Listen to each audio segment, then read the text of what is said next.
All right, Tyler Perry fans. Now, I say Tyler Perry because I actually just finished recording my review for the film Acrimony. And while doing so, when I went to the movie theater earlier today to watch the film, one thing I try to pay attention to is when Tyler Perry does movies and sometimes his plays, do they kind of spoil what occurs in his other products? Like, what if he does something on a TV show, on a sitcom or drama series? Does that storyline kind of carry over into a play or a movie? And when we watch those different products, when we see the end result of those storylines, will that be pretty much imitated within a series? Here's an example. If there is a storyline that's budding within a TV series, we know it has to be stretched out for maybe multiple episodes or sometimes multiple seasons. But when you have to go to a condensed time of either a play or a movie and we see that storyline played out, you wonder to yourself, okay, are there some key elements and clues that I should be paying attention to within the show to kind of indicate if it's going to follow the same storyline as the movie? So when I looked at Acrimony, I looked at several things that pointed out different elements from TV shows. We're really talking about have and have-nots and if loving you is wrong. When I think about the fact that Melinda, Taj P. Henson's character, she went through an extreme lengths and she had definite anger issues. I feel like one thing we learned from that movie is that if you bottle emotions away, like if people talk down to you and take advantage of you and you really don't retaliate, I'm not just necessarily saying you have to fight back physically, but saying no instead of saying yes, standing up for yourself, that can be very damaging to a person. Now I think about when she caught Robert cheating with what was it, Diane was the name of the other woman, in his RV, because when he was at college, he stayed in the RV. She crashed the car into the RV to, get back at him. But as a result, she got injured and couldn't have children. So when I think about that, I look at the fact that, I really felt that was Veronica. I felt like Taj P. Henson really was Veronica Harrington in this film. And I think about how she has done a lot of extreme things to get back at David, even when she thinks he's done wrong when he's indeed innocent. Now, I look at David Harrington as Robert, but on the flip side, he actually has a job and works and whatnot. When you look at the haves and the have-nots, I do believe it was when she went on that rampage in the Sarandon Hotel bar and was tearing the bar apart, throwing glasses, throwing chairs, throwing bottles. And she talked to David. It's like, I made you who you are. How dare you call me a simple bitch and leave me and cheat on me and stuff like that. I really feel like, we really need to get more history on what went down between those two when they met in law school. I feel like they both graduated together. I don't know if that's confirmed, but I don't feel like, David ever mooched off Veronica. I felt like Jim Cryer was the one who kind of tagged along with Catherine and became a have because, I think her father pretty much groomed him to be a have, to deal with, to transfer over from being a have-not into their way of life and their society. That's how I look at that. I feel like when it comes down to Taj P. Henson's character, the fact that she tried to destroy the RV, which quote unquote was his house because he was in there with another woman, this may hint at Veronica doing something similar to David's new house while he's there with Erica.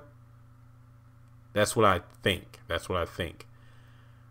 And also, when you go further into the film, where Diane is pregnant, I believe at the time Melinda got a divorce from Robert, and then found out that he's together with Diane and she's pregnant. And this is after his whole battery invention became a multi-million-dollar hit. She wanted revenge because it's like, I was the one that worked with him when he was nothing. Now, how dare you swoop in here and take him away from me and take what's mine? Because Melinda wanted to reconcile, because I think long story short, Robert was a deadbeat working on an invention, and if it blew up, it's kind of like, hey, I'll get a better life for the both of us. Melinda inherited money and a house from her mother when she passed because her family was wealthy. Robert had no job. Like literally his main focus was this battery, this invention. It was studying, it was perfecting this device and pitching it to the same company over and over again. But time went on where the money was kind of running dry, and he actually convinced Melinda to put the house up for mortgage, which because it was already paid for, and use that money to study for his invention. Then that kind of fell apart. It got to the point where he finally got a meeting at the company thanks to the woman that he cheated on Melinda with, Diane. They kind of reconnected, got the meeting set up. He was offered $800,000, which would have been enough to save Melinda's house from being foreclosed on. He turned it down. And then when Melinda heard about him turning down the money, which would have saved the house, which she gave up for so the invention could work out, then finds out that the only way he got the meeting was he actually reconnected with the woman he cheated on her with. She wanted a divorce. So basically, after they divorced a few months later, I think even after the divorce, right after they broke up, Robert moved in with Diane. She got pregnant. The multi-million-dollar deal went down and they were getting married, and Taj P. Henson's character Melinda lost it, like literally lost it. So I feel like the same might happen with Veronica on the show. Even further, at the end of the honeymoon where they're on a yacht, Melinda tries to kill him, shoots Robert, then eventually gets caught up in a chain on an anchor or something like that and dies. She drowns and dies. I feel like Veronica might be her own undoing. I feel like that might actually lead to her own demise on the show. Maybe not necessarily a yacht, but her revenge, her vengeance might be her own undoing. Now, flipping over to If Loving You Is Wrong, I think about Marcy having just lost her baby and then being mad, rightfully so, at Randall. It could mean that she was the one that trapped Alex and Randall in the shed and caught it on fire. It's kind of like if Melinda burst a hole in the yacht before it went off to sea, and then it kind of started to sink. And the question would be, who put the hole in the boat? It's kind of like, who set the shed on fire? It's kind of like Melinda and Marcy. I actually feel like that's definitely plausible. So I definitely encourage you, if you haven't done so already, go see Acrimony at least once, because I feel like it's definitely important to not for just supporting Tyler Perry's products, but going to see these different features, because I feel like there are key elements within the movies, plays, and shows that might be relatable to each other. So maybe, just maybe, by giving us Acrimony, he might have hinted at different storyline conclusions within his TV show. So with that being said, let me know your thoughts on Acrimony the movie. Let me know if you think my theories on this are plausible, like what we saw in Acrimony might be indeed what happens on his TV shows. So as always, please share the video around if you enjoyed it. Comment your thoughts in the comment section below. Subscribe if you haven't done so already, because hey, before you know it, the shows will be back on the air, and I'll talk to you soon.